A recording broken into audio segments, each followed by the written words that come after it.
Le silence qui précède la décision est plus puissant que le tumulte du monde. Ferme les yeux un instant et imagine la salle où naissent les plus grandes résolutions. Une lumière tamisée, un bureau en bois marqué par les doigts qui ont travaillé, une carte du monde punaisée au mur et sur cette carte des routes tracées par des hommes qui ont décidé de ne jamais se satisfaire de l'ordinaire. Tu es là, au bord d'un choix. Ce moment mince, presque inaudible, est le creuset de ta destinée. Napoléon Hill enseignait que le succès commence dans la pensée. Je te dis aujourd'hui que le succès commence dans la décision consciente de penser autrement. Ne te méprends pas. La pensée n'est pas un rêve passager. C'est une discipline qui forge une biographie. Quand Henry Ford a décidé que la voiture serait accessible à la majorité, il commença par remodeler son esprit. Il remplaça les « oui mais » par un seul mot, « comment ». Thomas Edison passa par 1000 échecs sans jamais permettre à son esprit de se poser en victime. Le génie, c'est 1% d'inspiration et 99% de transpiration, disait Edison. Et derrière cette plaisanterie se cache une vérité essentielle. La persévérance est un choix de pensée répété. Aujourd'hui, entends cette vérité. Tu ne peux pas changer ta vie sans changer ta mentalité. Change ta mentalité et tu changeras la trajectoire de chaque jour, de chaque rencontre, de chaque projet. La première fois que la conviction frappe, elle ressemble à une étincelle.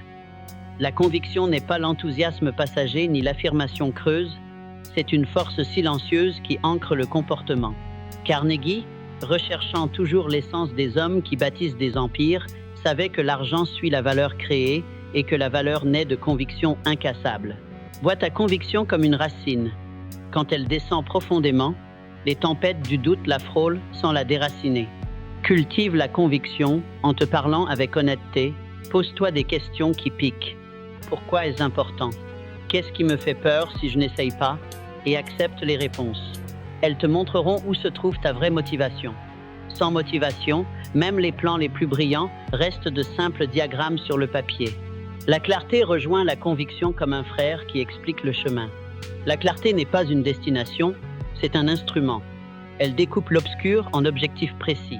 Écris tes objectifs, mais écris-les comme des promesses, pas comme des souhaits. Une promesse se prononce à voix haute et se répète jusqu'à devenir plus réelle que la peur. Il y a un moment souvent silencieux où la vision devient plus nette que la réalité. Les grands hommes n'ont pas commencé par des ressources.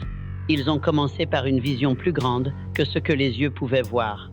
Walt Disney n'avait rien d'un géant au départ. On lui disait non à répétition, mais sa vision d'un monde d'enfance et d'émerveillement était si puissante qu'elle réécrivit la définition du possible. La vision opère comme une lentille qui concentre l'énergie. Si tu veux transformer ta vie, imagine-la d'abord avec une minutie presque douloureuse. Quelles sont les sensations, les odeurs, les gens qui t'entourent, la musique de ton quotidien?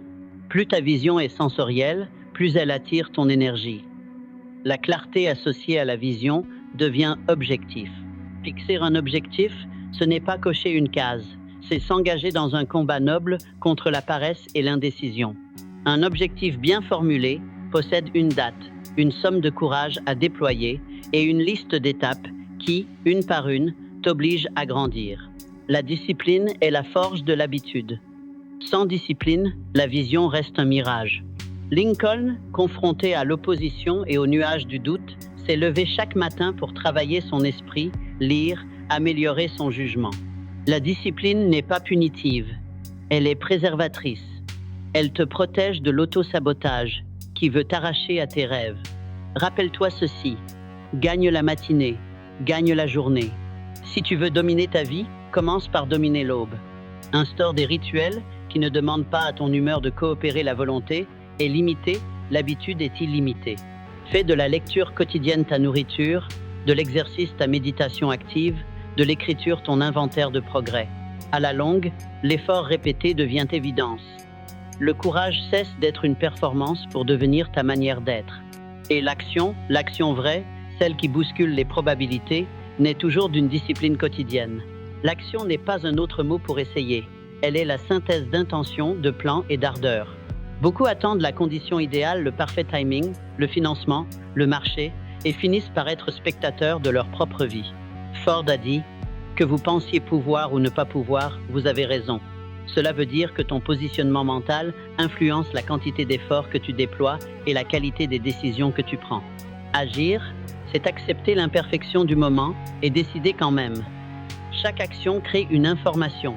Ce que tu apprends te permet d'ajuster la prochaine étape. Voilà pourquoi l'adaptabilité est une vertu stratégique. Disney a ajusté ses rêves face aux contraintes, Edison a modifié ses méthodes face à l'échec. L'adaptabilité n'est pas l'abdication, c'est l'intelligence appliquée. Changer le plan sans renoncer au but. Dans la tempête, les capitaines qui survivent ne s'accrochent pas à l'ancien plan. Ils lisent les vents et réorientent la voile. La gratitude est l'huile qui empêche le moteur de grincer. Elle n'est pas une niaiserie, c'est un calibrage psychologique qui réoriente ton cerveau vers les ressources plutôt que vers les manques. Les jours où tu te sens petit, note 3 choses pour lesquelles tu es reconnaissant. Cette simple pratique modifie les circuits. Tu vois les opportunités, pas seulement les obstacles. La gratitude ne nie pas la douleur, elle l'intègre et la transcende. Elle transforme l'échec en matière première pour reconstruire. Résilience, voilà le mot que l'histoire répète comme un mantra. Quand Carnegie a perdu, il a appris. Quand Edison a raté, il a inventé. La résilience est la conviction de se lever après chaque chute, mais avec un regard plus précis et des mains plus habiles. Elle exige que tu traites chaque défaite comme une donnée, pas comme un jugement final. Apprendre est un acte moral vice, avis de ton futur. Les esprits qui s'enferment finissent par respirer l'air vicié de leur certitude. L'apprentissage est humble et méthodique. Lire, écouter, observer, disséquer les succès et les erreurs. Les meilleurs mentors du passé, de Carnegie à Hill, ne faisaient pas que donner des recettes. Ils enseignaient la manière de penser. Pense toi-même, mais pense avec les outils des autres. La logique, l'empathie, l'analyse. Entoure-toi d'un cercle d'amis qui t'élèvent, pas d'un écho qui te conforte. Un réseau n'est pas un trophée social, c'est un laboratoire d'idées. Pose des questions qui dérangent, qui rendent la pensée plus nette. Rappelle-toi que le cerveau aime l'ordre. Structure tes apprentissages comme un plan d'attaque avec des priorités, des délais et des tests. L'énergie émotionnelle est une monnaie rare, ne la gaspille pas. Les émotions dirigent bien souvent l'action avant que la raison ne puisse intervenir. Gère ton état d'esprit comme tu gères un portefeuille. Investis dans l'espoir, la confiance, la patience. Évite la peur paralysante, la plainte chronique, la comparaison destructrice. La comparaison est le voleur de la joie et souvent le voleur de l'initiative. Regarde les géants de l'histoire. Ils n'ont pas copié la route d'un autre, ils ont tracé la leur. Conviction, vision, discipline, action, ces termes ne sont pas des slogans, ce sont des muscles. Tu les entraînes par la répétition, par des petites victoires quotidiennes qui, mises bout à bout, se transforment en autorité personnelle. Il est temps de parler de l'ombre, la peur du jugement, la peur d'échouer, la peur d'être ridicule. Ces peurs sont universelles et rusées. Elles se déguisent en prudence alors qu'elles ne sont que paresse déguisée. Ton travail n'est pas d'éliminer la peur, c'est impossible, mais de la domestiquer. Place-la devant toi comme un chien de garde que tu peux faire asseoir. Reconnais-la, remercie-la pour son signal et continue. Les leaders ne se montrent pas sans défaut, ils montrent leur capacité à avancer malgré eux. L'audace n'est pas une rupture avec la prudence. C'est la prudence amplifiée par la foi en une cause. La foi mérite un mot à part. La foi n'est pas un vœu mystique, c'est une confiance pragmatique dans la cohérence de tes efforts. Hill parlait de foi combinée à l'effort, et c'est exactement cela. Croire que l'effort répété portera des fruits te donne la force d'aligner les jours. Mais la foi doit être nourrie par la preuve. La preuve provient de l'action, des petites étapes qui forment une progression visible. C'est pourquoi la tenue d'un journal de progrès est plus utile que 1000 affirmations vides. Il te montre où tu étais, ce que tu as fait, où tu vas. L'ultime vérité qui parcourt toutes ces idées est simple et implacable. La liberté que tu cherches ne viendra pas d'un grand événement extérieur, mais de la transformation intérieure. Les raisons externes sont parfois des déclencheurs, mais elles ne suffisent pas. La vraie liberté est une série de décisions prises dans le silence du matin, une répétition consciente qui dit « je choisis » à chaque instant. Tu peux blâmer la société, les circonstances, le manque d'opportunités, tu peux aussi décider. Celui qui maîtrise son esprit est plus puissant que celui qui conquiert une ville pourrait être une maxime ancienne. Elle veut dire que la victoire commence en toi. Maintenant, Écoute ceci comme une promesse et comme un défi. Tu as en toi une capacité de création plus vaste que toute ressource extérieure. Les histoires d'Edison, de Ford, de Carnegie, de Lincoln ne sont pas des récits de chance. Ce sont des cartes de ce que pense et accomplit un esprit qui se refuse à l'impuissance. Tu ne peux pas changer ta vie sans changer ta mentalité, et la mentalité ne change pas par hasard. Elle change par des actes précis, répétés, souvent invisibles. Elle change quand la gratitude calme la peur, quand la clarté remplace l'indécision, quand la discipline transforme le désir en habitude, quand l'action répond à la vision par des pas concrets. Si tu prends aujourd'hui la décision de redevenir l'architecte de ta vie, ton premier acte est simple. Assume la responsabilité de ta pensée. Regarde les pensées comme des graines, choisis-les avec soin. Nourris celles qui portent fruit et arrache celles qui empoisonnent le sol. Imagine ta vie comme une cathédrale en construction. La vision que tu portes est l'architecture, la conviction en est la colonne vertébrale. Mais sans fondation solide, sans routine quotidienne, sans discipline tangible, tout s'effondre. Les fondations se construisent dans les détails invisibles, les gestes répétés que personne ne remarque, les décisions conscientes que tu prends chaque jour. Robert Collier disait « Le succès est le résultat de petits efforts répétés quotidiennement. Même Napoléon Hill aurait acquiescé. Ne sous-estime jamais la force cumulative d'une action modeste mais constante. Un objectif sans échéance reste un rêve flottant.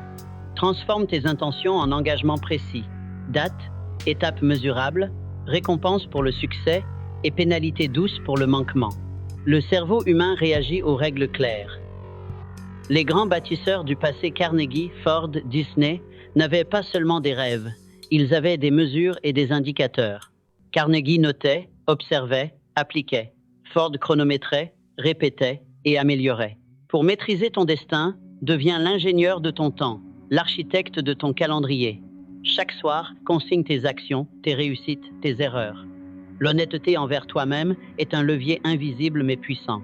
Ton cercle d'influence façonne ton horizon. Les idées que tu accueilles, les personnes avec qui tu interagis, les conversations que tu autorises, tout cela modèle ton esprit. Il parlait du mastermind, un groupe d'individus engagés partageant intelligence, ressources et responsabilités. Si tu n'as pas encore ce cercle, commence par un seul allié fiable. Quelqu'un qui agit, lit, réfléchit et t'élève par ses questions et ses défis. 2 esprits alignés valent mieux que 10 superficiels. Les relations qui te poussent à grandir créent une tension positive, te forcent à te dépasser. La parole façonne la réalité.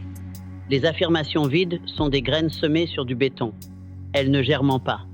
Mais lorsque tes mots décrivent une action déjà entreprise, ils sculptent le futur. Remplace « je veux » par « je construis »,« je vais » par « je commence maintenant ».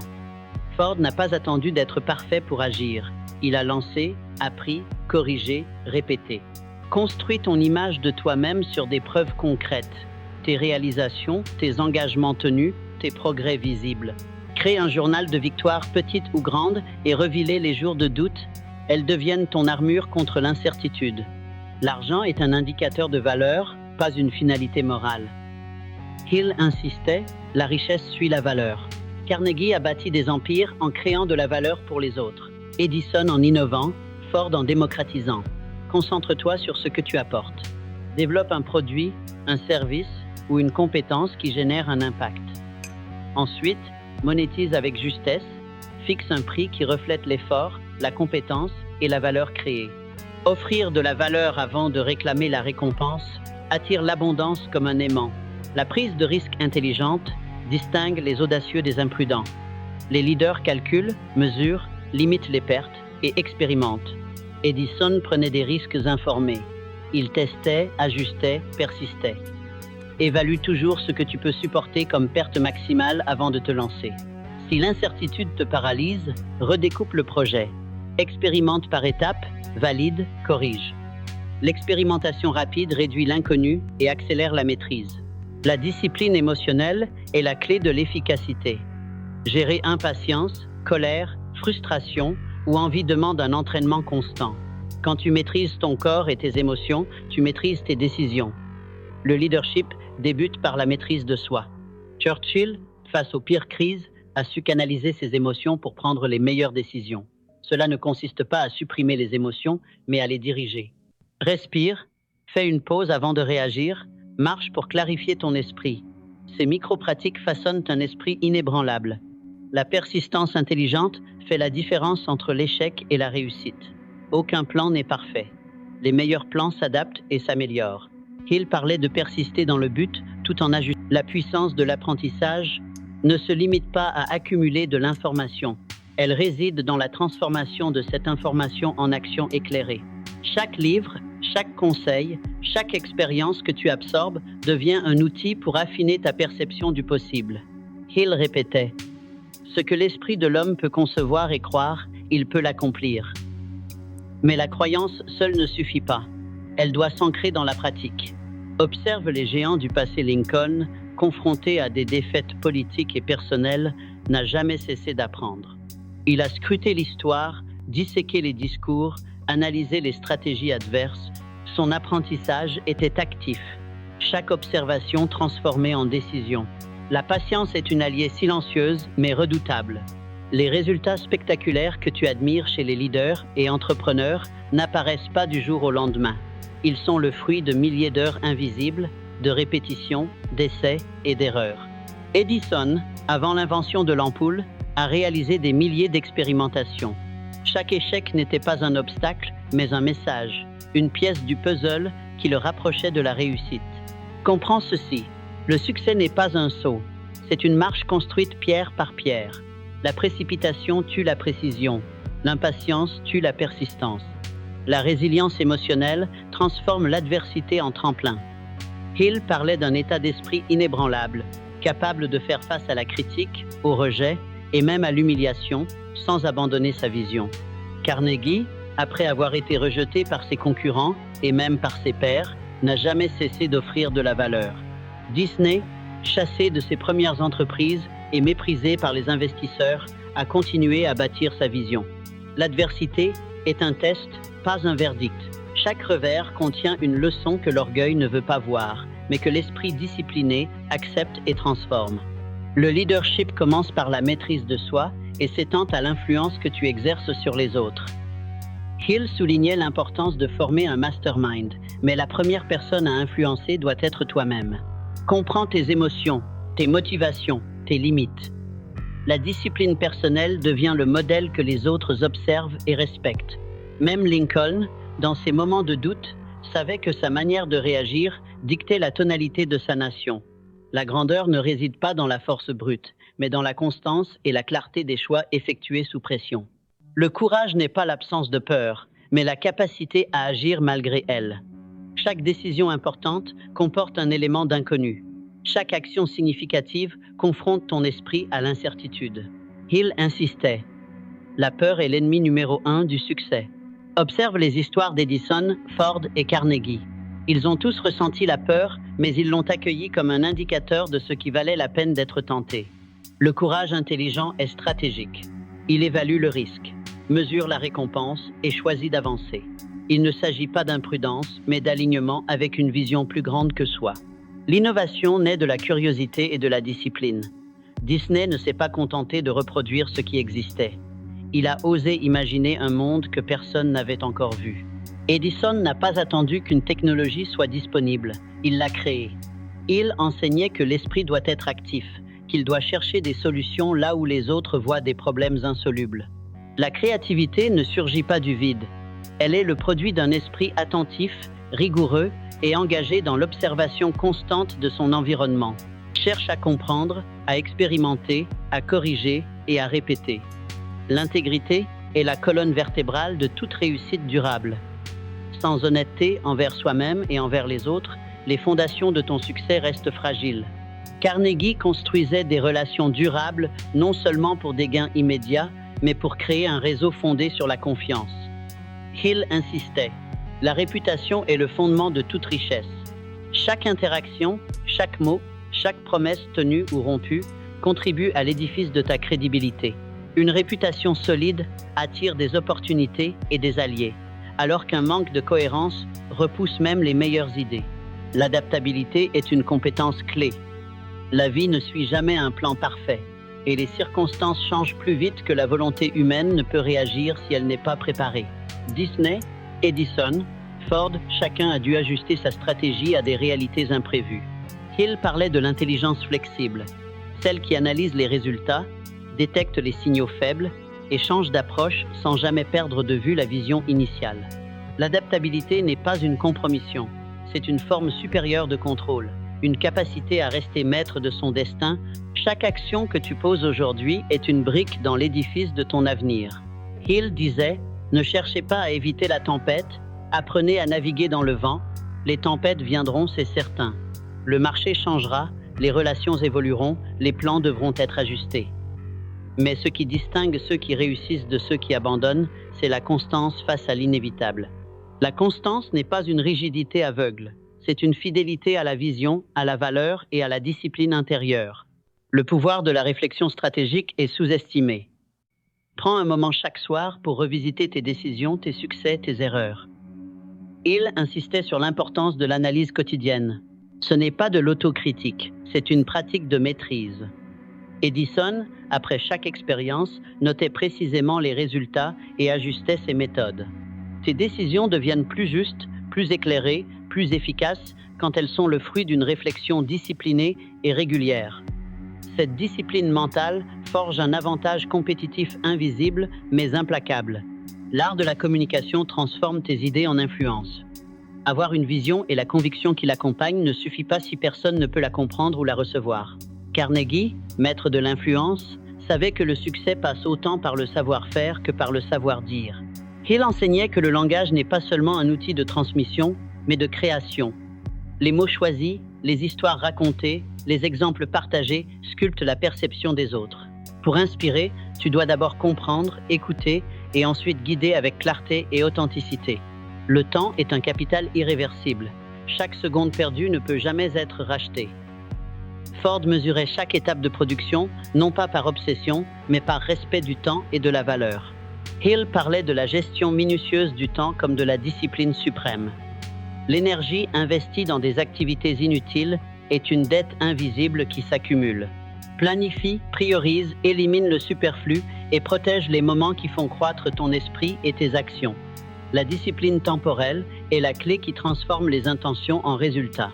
La visualisation est un levier psychologique puissant. Voir ton succès avant qu'il n'existe, ressentir l'émotion de la victoire, anticiper les détails de l'exécution, tout cela conditionne le cerveau à reconnaître les opportunités et à réagir avec audace. Hill enseignait que les images mentales répétées se gravent dans l'esprit subconscient et guident l'action. Les grands inventeurs, leaders et entrepreneurs ont tous utilisé cette technique en imaginant, en projetant, en incarnant leur futur avant de le matérialiser. Visualise, ressens, puis agis. La maîtrise des priorités est cruciale. Tout ce qui attire ton attention n'a pas forcément de valeur réelle. Hill recommandait la règle des 20, 80, identifie les actions qui génèrent 80% des résultats et concentre-toi sur elles. Carnegie, Edison, Disney tous ont appris à dire non à l'accessoire pour consacrer leur énergie à l'essentiel. La capacité de choisir avec discernement ce qui mérite ton attention te protège de la dispersion et augmente l'impact de chaque effort. L'efficacité est la somme d'actions bien choisies et alignées. Le pouvoir de l'intuition se développe par la connaissance et l'expérience. Hill parlait d'une intelligence intuitive qui guide l'action lorsqu'aucune donnée complète n'est disponible. Les leaders historiques ont souvent pris des décisions audacieuses, non pas en s'appuyant sur des certitudes, mais sur un mélange de savoir acquis et de perception fine. Apprends à écouter cette voix intérieure, mais valide-la par l'action. L'intuition sans pratique est illusion, la pratique sans intuition est aveugle. L'humilité est un aimant pour l'apprentissage et la croissance. Hill soulignait que le succès durable se construit sur la capacité à reconnaître ses erreurs, à demander conseil et à intégrer les enseignements des autres. Lincoln consultait ses conseillers, Disney collaborait avec ses équipes, Edison observait attentivement les résultats de ses expériences. L'humilité n'affaiblit pas, elle fortifie, car elle ouvre